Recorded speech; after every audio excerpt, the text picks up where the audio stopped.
Thank you very much for joining me this morning to talk about this. I'd love to have you back on the show.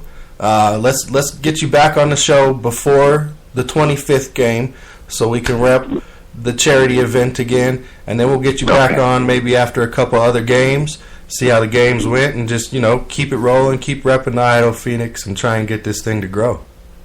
All right. I greatly appreciate it. All right. Thank you, Dion. We'll talk to you soon. You. Okay. I appreciate it. All right, sir. All right. All right. That was Dion Wainwood from the Idaho Phoenix up there in Idaho Falls, Idaho. Great to have him on the show today. Very impressed with what he said there about the youth movement, providing opportunities, all the positivity that's coming out of this. It's just great to hear. It's great to see. And Real Deal Sports Talk will be supporting that movement, repping that movement, and trying to keep it going.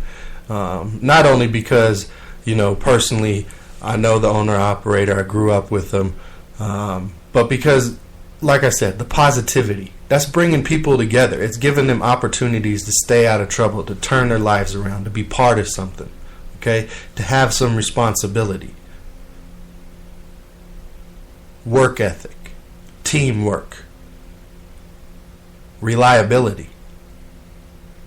And who knows, like Dion mentioned, they're getting tape. They could use that tape to potentially get into college, potentially go into another level of football.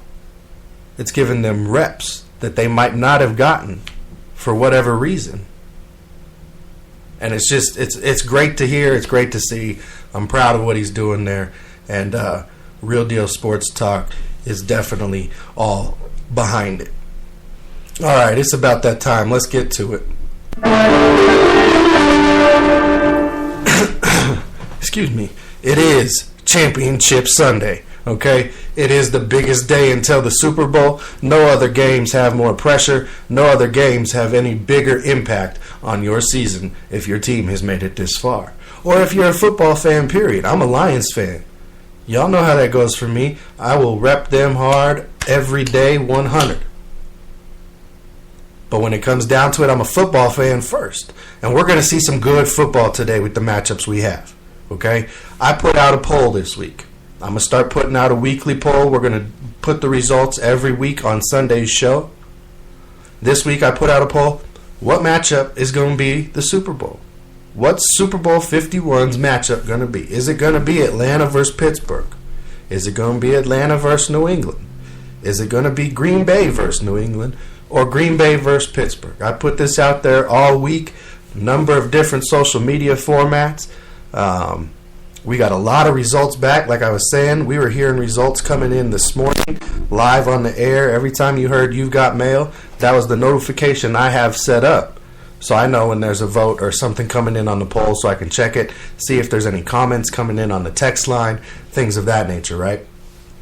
So, I'm officially closing the poll now. I mean, I'm sure we'll still get votes, but now that we're talking about it, the poll's closed. And here's how the public sees it. Here's how the NFL fandom is predicting who will be the matchup after today's games. As far as the Atlanta versus Pittsburgh matchup in Super Bowl 51, I only got 6% of the vote there.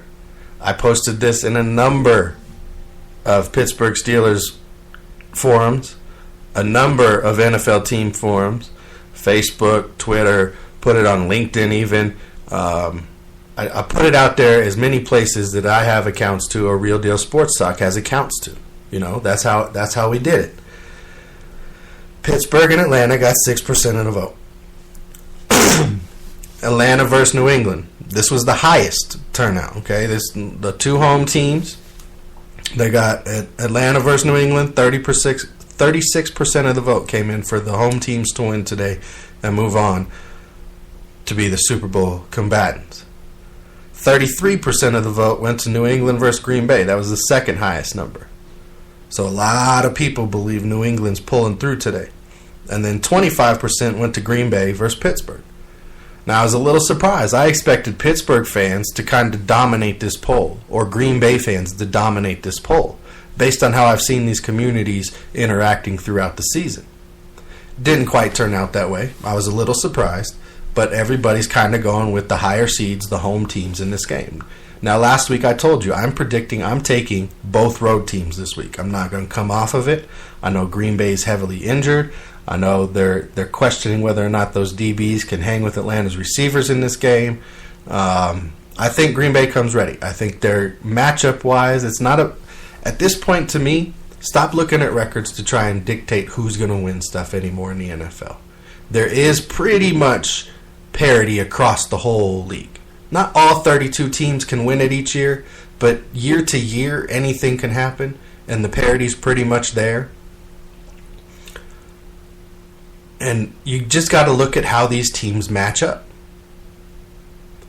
And for whatever reason, Green Bay, scheme, game planning, coaching, players stepping up to the plate, they've been able to play very well against the Atlanta Falcons and Matt Ryan over the years. There's been shootouts, there's been close games. I think a couple times, maybe once or twice, there is a blowout. But matchup-wise, Green Bay matches up very well with Atlanta for whatever reason. You would expect it to not work that way. You would expect Atlanta's high-flying, fast, athletic, double running back threat with 3 or 4 different tight ends catching passes to be able to work pretty much any defense. That just hasn't been the case. Could it happen today? Very likely it could happen today. Green Bay is very injured. But I'm going matchups, and to me, Green Bay matches up well against Atlanta, so I took Green Bay. Pittsburgh is hot. I took Pittsburgh over New England. Again, matchups. I think they match up well against New England.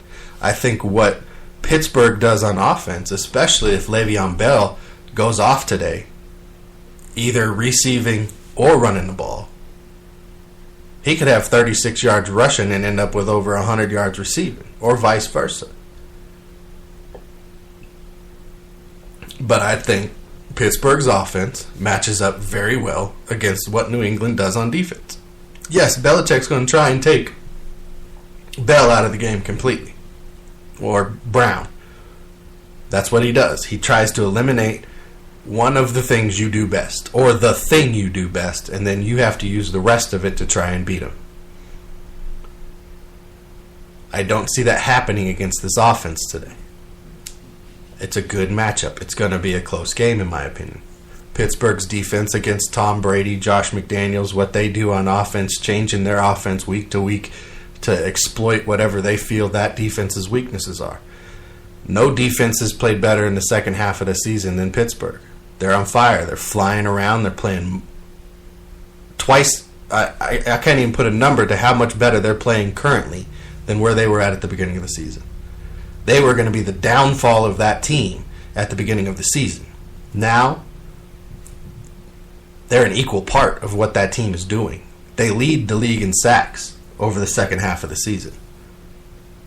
James Harrison is playing like a beast. Tuitt is holding down the middle. The linebackers are flying around. The DBs are starting to make plays and have some confidence that they didn't have. New England's not taking a lot of shots downfield in this game. That's going to suit a Pittsburgh secondary that they're playing better, like I just said, but they're not super talented. Matchups. Again, matchups. I expect that one to be the better game of the day, the least likely to have a blowout. And I'm taking the road teams. I'm taking Pittsburgh. I'm taking Green Bay. I think it's a rematch of their Super Bowl. And it could get Rodgers into his second. And I'm sure some of you guys have seen this report. But since 2003, all but one AFC quarterback has been either Tom Brady, Peyton Manning, or Ben Roethlisberger in the Super Bowl. That one quarterback was Joe Flacco. He's the only AFC quarterback outside of those three to lead a team to the Super Bowl in the last 14 seasons, counting this year. Because, again, it'll either be Brady or Roethlisberger this year. If it's Brady, that'll be his 6th Super Bowl since 2003. If it's Roethlisberger, it'll be his 4th since 2003. And Peyton Manning has 4 in that time span. We all know he's now retired, so he won't be getting any more. In that same time span, okay, the NFC has had 12 different quarterbacks, with the 13th coming this year. And 2 quarterbacks, only 2, have multiple appearances, and that's Russell Wilson and Eli Manning. With possibly the 3rd this year if Aaron Rodgers makes it. And the Packers clear past the Atlanta Falcons. So there's a lot at stake today as far as, just history. If you're an AFC team, you better figure out how to beat Tom Brady or Ben Roethlisberger. You don't have to worry about Peyton Manning anymore. But if you want to get to a Super Bowl, there's how you do it. You're going to beat those teams. Because they've proven over the last 14 years that their teams, with their leadership and their skill sets, are going to be there come January in the playoffs and have an opportunity at Super Bowls. An impressive stat. Very impressive. Saw that on ESPN. Got to give credit to where I get those stats from. I'm never going to take credit for something that isn't me, isn't my words, isn't my thoughts. If I read an article, I'm going to tell you who wrote it. And if I get a stat from somewhere, I'm going to tell you where I got the stat from.